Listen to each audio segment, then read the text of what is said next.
আমি একজন নতুন মা পেলাম। খালা আমাকে সবসময় নিজের মেয়ের মতো ভালোবাসতেন। ওনার ছিল 3 ছেলে মেয়ে। ছোট মেয়ে আমার বয়সী, সে আমার খুব ভালো বান্ধবী হয়ে গিয়েছিল। আমার জীবনে নির্মমতার হিসাব কখনোই মিলাতে পারতাম না। সারাক্ষণ নানির কথা মনে পড়তো। তার থেকেও বেশি ভাবতাম বাবা মাকে নিয়ে। তারা জীবিত থাকা সত্ত্বেও আমি ছিলাম এতিম। প্রায় এই ভাবনাগুলো আমাকে খুঁড়ে খুঁড়ে খেত। নিজেকে সামলাতে পারতাম না। আমি অনেক কাঁদতাম, অনেক। একদিন এভাবে কাঁদছিলাম, হঠাৎ শুনি কেউ বলল, এই মেয়ে, তুমি কি হাসতে জানো না? ঘুরে তাকিয়ে দেখলাম খালার বড় ছেলে। ব্যাস, এখন থেকে আমার জীবনে বদলে গেল। আমি সেদিন কোনো জবাব দিতে পারিনি, চোখ বড় বড় করে তাকিয়েছিলাম। প্রতিটি মানুষের জীবনে একবার ভালোবাসা আসে, যার জন্য সে হাসে, স্বপ্ন দেখে, কালো অধ্যায়গুলো ভুলে নতুন করে বাঁচতে শিখে। আমারও এমন সুখের স্মৃতি এসেছিল। খুব দ্রুত ভুলে গেলাম আমার জীবনে কি কি ঘটেছিল। ভুলে গেলাম কে চলে গেছে, কেই বা থেকেও না থাকার মতো আছে। তার সাথে আমার তেমন কথা হয়নি, শুধু একটি চিঠি দিয়েছিল একদিন, যেখানে লেখা ছিল, তুমি কি তোমার এই সুন্দর চোখ দুটি বাকি জীবন আমায় দেখতে দিবে? আমি চিঠির জবাব দেইনি। লজ্জা আর ভয় দুটোই কাজ করছিল। এই প্রথম এরকম পরিস্থিতিতে পড়েছি। এই প্রথম কেউ একজন আমাকে স্বপ্ন দেখালো। বুঝতে পারছিলাম না তাকে কি ভরসা করা যায়। কি গ্যারান্টি আছে সে ছেড়ে চলে যাবে না? খালাও আমাকে পছন্দ করতেন, উনিও চাইতেন নিজের ছেলের সঙ্গে আমাকে বিয়ে দিতে, কিন্তু মুখ ফুটে বলতে পারতেন না। ওনার ভয় ছিল, যদি রাজি না হই, আমার অমতে তিনি আমার জন্য কিছু করবেন না। আমিও কিছু বলতে পারিনি। আমার জীবনে যারা ছিল তারাই হারিয়ে গেছে। নতুন করে এখন আর কিছু হারালে সহ্য করতে পারবো না। হঠাৎ একদিন হারিয়ে যাওয়া একজন মানুষ আমি খুঁজে পেলাম। তিনি আমার বাবা। জানি না কোথা থেকে আমার ঠিকানা পেয়েছেন। তাকে দেখে বিশ্বাস করতে পারিনি।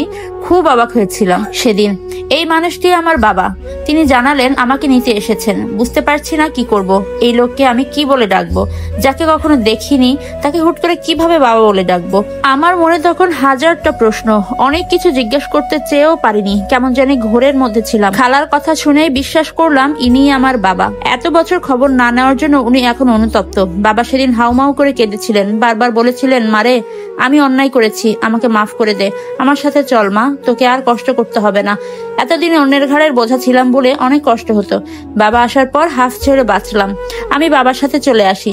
ওই দিন আমার প্রিয় মানুষটির সাথে আমার অনেক কথা হয়। সে কথা দিয়েছিল আমাকে ভুলে যাবে না। বলেছিল নিজেকে কখনো একা না ভাবতে। সে সবসময় আমার পাশে আছে। সবাই হারিয়ে গেলেও সে হারাবে না। যদি কখনো কষ্ট পাই, ভেঙে পড়ি, তাকে যেন ডাকি, সে আসবে। শত বাধা অতিক্রম হলেও সে আসবে। তার এই কথাগুলো আমাকে বেশ প্রভাবিত করেছিল। খুব অদ্ভুতভাবে আমি তার ভাবনায় পড়ে গেলাম। অপেক্ষা করতে লাগলাম। আমি জানি আমার জীবনে অনেক কিছু ঘটেছে। জন্মের পর থেকেই প্রতারিত হয়েছি। আমার প্রিয় মানুষগুলো আমাকে ছেড়ে চলে গেছে। কেউ আমাকে নিয়ে ভাবেনি। আমার ভয় হতো হারানোর। তাই কখনো কোনো আশা রাখতাম না। আশা মানুষকে ধ্বংস করে দেয়। সে আমাকে আশা দেখিয়েছে, আমিও বোকার মতো সেটা মনে গেঁথে নিয়েছি। বাবার ফিরে আসাটা আজব ব্যাপার ছিল। এরকম কিছু হবে বলে স্বপ্নেও ভাবিনি। জীবনের নিয়ম কতই না অদ্ভুত। বাবার সাথে বাড়িতে গিয়ে দেখলাম আমার ছোট 3টে ভাই বোন আছে। সৎ মাকেও দেখলাম। উনি ছিলেন খুব সহজ সরল মহিলা। কোনো হিংসা ছাড়া আমাকে সহজেই আপন করে নিলেন। আমার মনে হতো ইনিই আমার আপন মা। আমি একা বড় হয়েছি, তাই জানতাম একাকিত্বের অভিশাপ। নিজেকে মানিয়ে নিলাম। আমার ভাই বোনদের সাথে দিনগুলো খুব চমৎকার কাটছিল। কিন্তু সময়ের সাথে সাথে বুঝতে পারলাম আমার বাবা মোটেও কোনো ভালো মানুষ নন। সংসার চলতো আমার সৎ মায়ের ব্যবসার টাকা দিয়ে। ওনার বাবার বাড়ি থেকে এই ব্যবসা দাঁড়িয়েছে। যা আয় হতো সংসারের জন্য তা যথেষ্ট ছিল। আর বাবা নিত্যদিন জুয়া, বাজি এসব নিয়ে পড়ে থাকতেন। মা কিছু বললেই ঝগড়া শুরু হতো। মাকে গালাগাল, এমনকি মায়ের গায়ে হাতও তুললেন। আমি বাধা দিলে আমার দিকেও তেড়ে আসতেন। মা খুব ধৈর্যশীল মহিলা ছিলেন। জিজ্ঞাসা করতাম, কেন ওই লোকের সংসার করছেন, কিভাবে সহ্য করেন? মা বুঝাতেন এসব ওনার সয়ে গেছে। বাবার কাছে আমিও বন্দী হয়ে গেছি। কাকে বলবো, কার কাছে সাহায্য চাইবো? সমাজ বিচার করলেও এখানে থাকতে হবে। কেউ নিজের পরিবারের বাইরে যেতে পারে না। মানসিকভাবে যতই নির্যাতন করুক না কেন, তবুও পরিবারের সাথেই থাকতে হবে। বাবার সাথে বাড়িতে আসার পরে খালার সঙ্গে আর দেখা হয়নি। বাবা যেতে দেননি, ওনাকেও আসতে বারণ করেছেন। এখানে আমি একদম একা হয়ে গেলাম। হঠাৎ একদিন শুনি আমার বিয়ে ঠিক হয়ে গেছে। বাবা আমার দরজা বন্ধ করে আটকে রাখলেন। বিয়ে ঠিক হওয়ার পর কি কি ঘটেছিল সবটা জানতে পারবেন 3য় পর্বে।